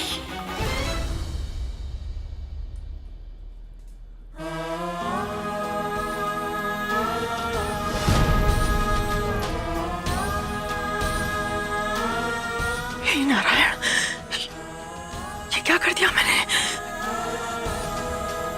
मुझे विंता को रोकना होगा, मुझे विंता को रोकना होगा। कहीं ऐसा तो नहीं विंता कि तुम्हारे डीम सड़ गए?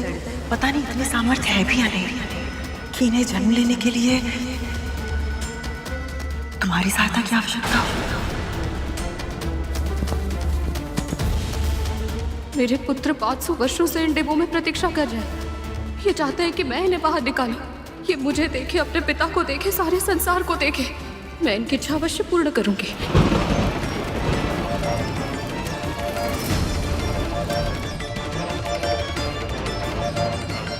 अब मैं वही करूंगी जो इस परिस्थिति में कद्रू दीदी करती है। 500 वर्षों से मैं प्रतीक्षा कर रही हूँ, अब और नहीं।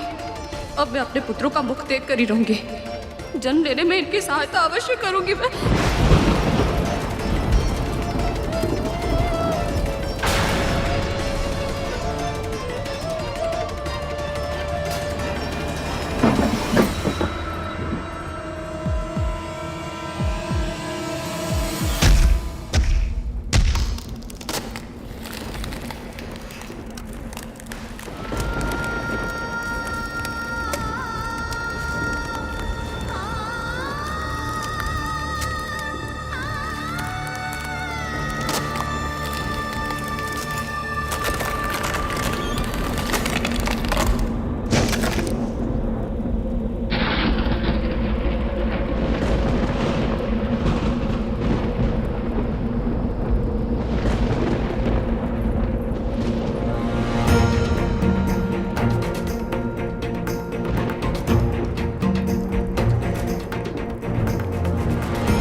मेरा डिम सड़ा नहीं है, मेरा पुत्र जन्म ले रहा है।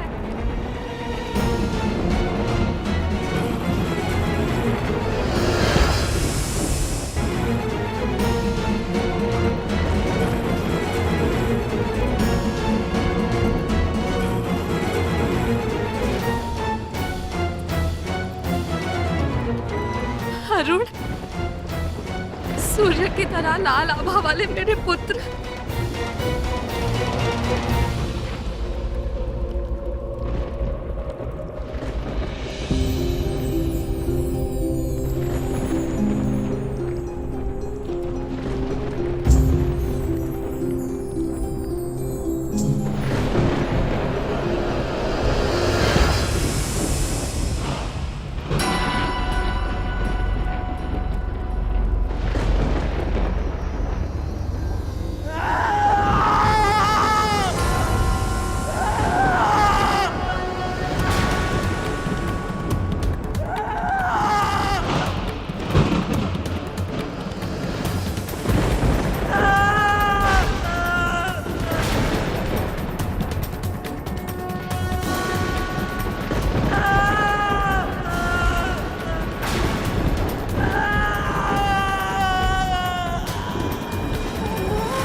किया आपने?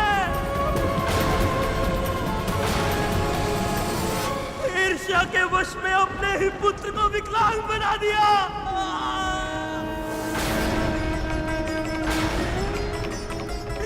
इस महापाप के लिए मैं आपको कभी क्षमा नहीं करूंगा।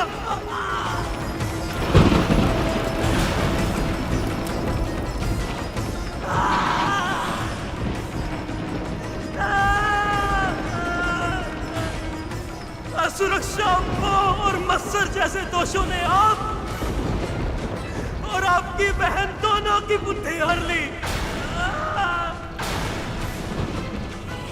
और मुझसे छीन लिया मेरा गौरव और मेरा भाग्य।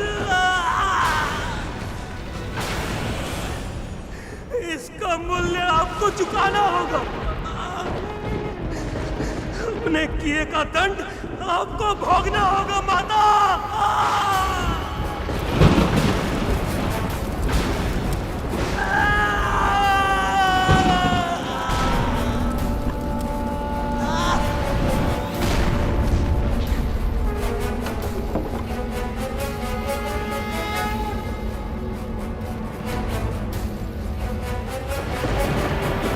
अर्धविकसित विकलांग है, फिर भी कितना शक्तिशाली है ये बालक कि इसके प्रकाश से पूरा आकाश लाल हो गया है।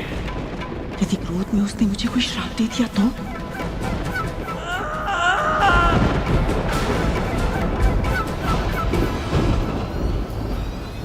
पुत्र, कुछ मत कहिए। इस समय आपके मुख से निकला हुआ एक एक शब्द मेरे इस अधूरे और मेरे टूटे हुए मन पर और अधिक आघात करेंगे। ईर्ष्या के कारण आप अपना विवेक किस हद तक खो बैठे कि ना तो अपने श्रद्धा रखी, ना ही धैर्य, ना ही महर्षि दुर्वासा के आशीर्वाद का मान रखा, ना ही महाशिव की परिजात माला की गरिमा। जिसे जो धारण करेगा उसे ऐसी प्रतापी संतान प्राप्त होगी। बाल खिलने जैसे महान ऋषियों के तप को आपने अपनी अधीरता के कारण विफल कर दिया। हाँ बलवान, आकाश का इंद्र कहलाएगा वो, आकाश का इंद्र कहलाएगा वो। स्वयं महाप्रभु विष्णु ने आपको अपने पुत्रों के जीवित होने का संकेत भी दिया था माता, किंतु आपने उसे भी अनदेखा कर दिया। मेरे भाई ने आपको अपने अस्तित्व का आभास कराने के लिए आपको माँ कहकर पुकारा था माता, किंतु आपने उसे भी अनसुना कर दिया।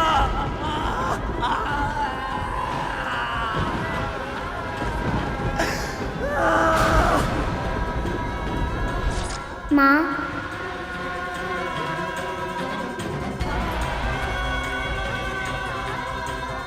पुत्र, तुम सत्य कह रहे हो पुत्र। बहुत बड़ी भूल हो गई है मुझसे। आपसे हुई है भूल, आपसे हुई है भूल, किंतु निर्दोष होने के बाद भी इस भूल का दंड आजीवन मुझे भोगना होगा माता। एक माँ का कर्तव्य होता है अपने पुत्र की रक्षा करना, किंतु आप तो ऐसी मां निकली जिन्होंने अपने ही पुत्र पर ऐसा प्रहार किया जिसकी पीड़ा मुझे आजीवन शारीरिक और मानसिक रूप से सहनी होगी। जब जब अपने ही साधे अपंग शरीर को देखूंगा, आपको ही अपना अपराधी पाऊंगा।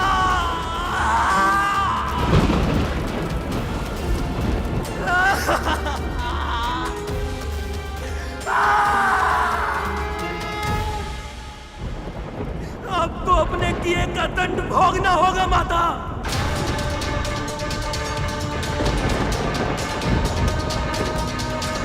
इस समय जो भीषण और असहनीय कष्ट मुझे हो रहा है, ऐसा ही कष्ट आपको भी प्रतिपल सहना होगा।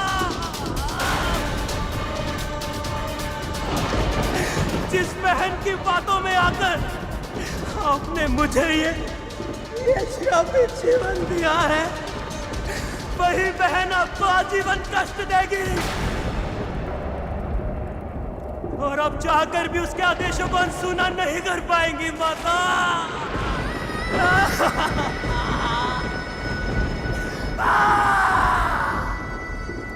जिस प्रकार मैं कभी स्वच्छंद उड़ान नहीं भर पाऊंगा, उसी प्रकार आप कभी स्वतंत्र नहीं रह पाएंगे।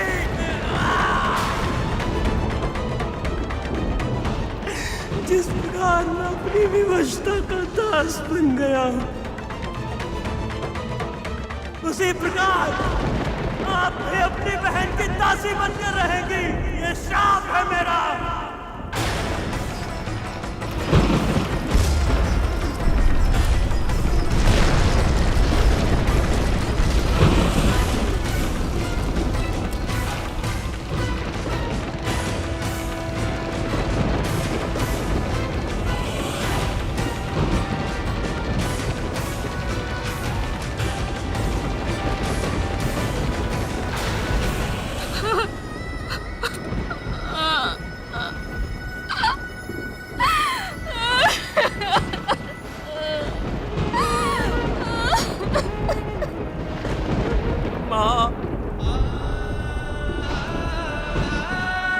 तूने क्या किया पुत्र?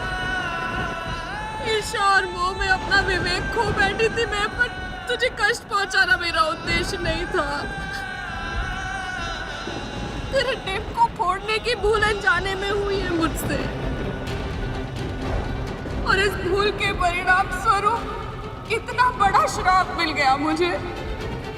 ऐसे जीवन से तो अच्छा है तू मुझे मृत्यु दे देता।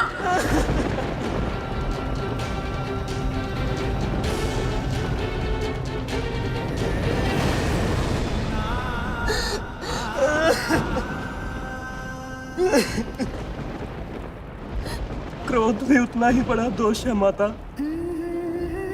जितना कि मोह और मत्सर। अपने क्रोध में मैं आपकी पीड़ा और पश्चाताप को देख ही नहीं पाया। आपकी ईर्ष्या तो देखी, किंतु उसके पीछे छिपी आपकी ममता का आभास नहीं कर पाया मैं।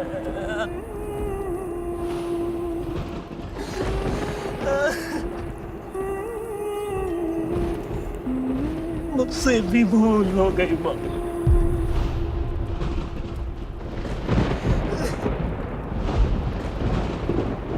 यदि मैं अपने श्राप को वापस ले सकता तो। वो संभव नहीं है पुत्र, किसी के लिए भी नहीं। इस श्राप ने मेरे लिए नर्क के द्वार खोल दिए हैं पुत्र। ऐसा नर्क जिससे मैं कभी मुक्त नहीं हो पाऊंगी।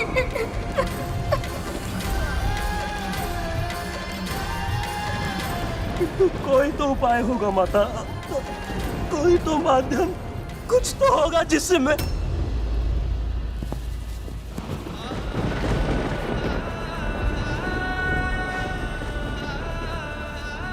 माँ, यदि आपके एक पुत्र ने आपको भीषण श्राप दिया है तो वही आपका ये दूसरा पुत्र आपको श्राप के बंधन से मुक्त करवाएगा। आपकी और पिताजी की इच्छा थी कि आपके पुत्र माता पिता की भक्ति के आदर्श बने, किंतु मेरे क्रोध ने मुझे इस पुनीत उद्देश्य में विफल कर दिया।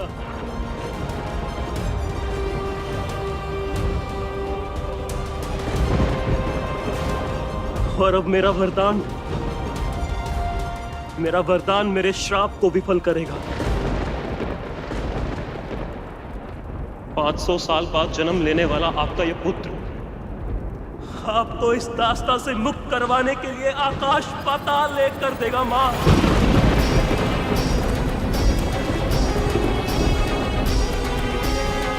इस संसार में परोपकार का ऐसा आदर्श प्रस्तुत करेगा कि इसकी महिमा का गुणगान युगों युगों तक किया जाएगा।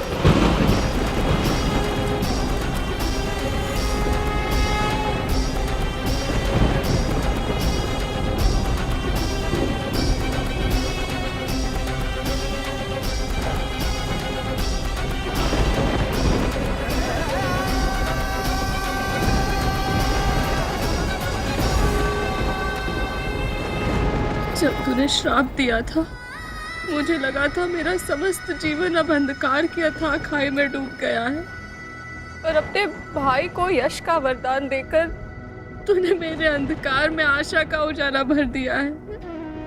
मुझे पूरा विश्वास है पुत्र, तू इस जन्म दोष से नहीं अपने कर्म से जाना जाएगा।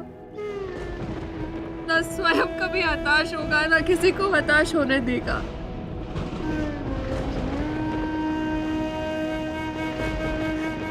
अब श्रद्धा और धैर्य के साथ 500 वर्ष मेरे भाई के जन्म लेने की प्रतीक्षा कीजिएगा माँ।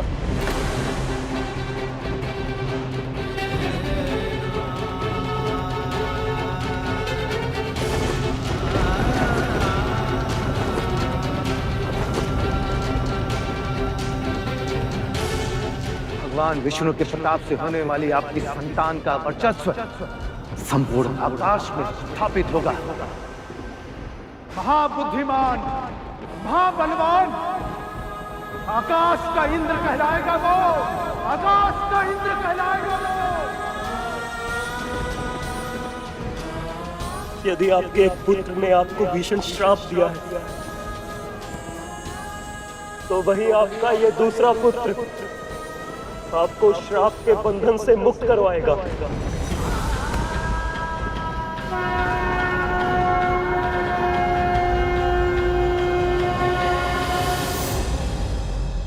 पक्षीराज गरुड़ के साहस भरे कारनामे देखने के लिए चैनल को सब्सक्राइब करें और साथ ही बेल आइकॉन दबाना न भूलें।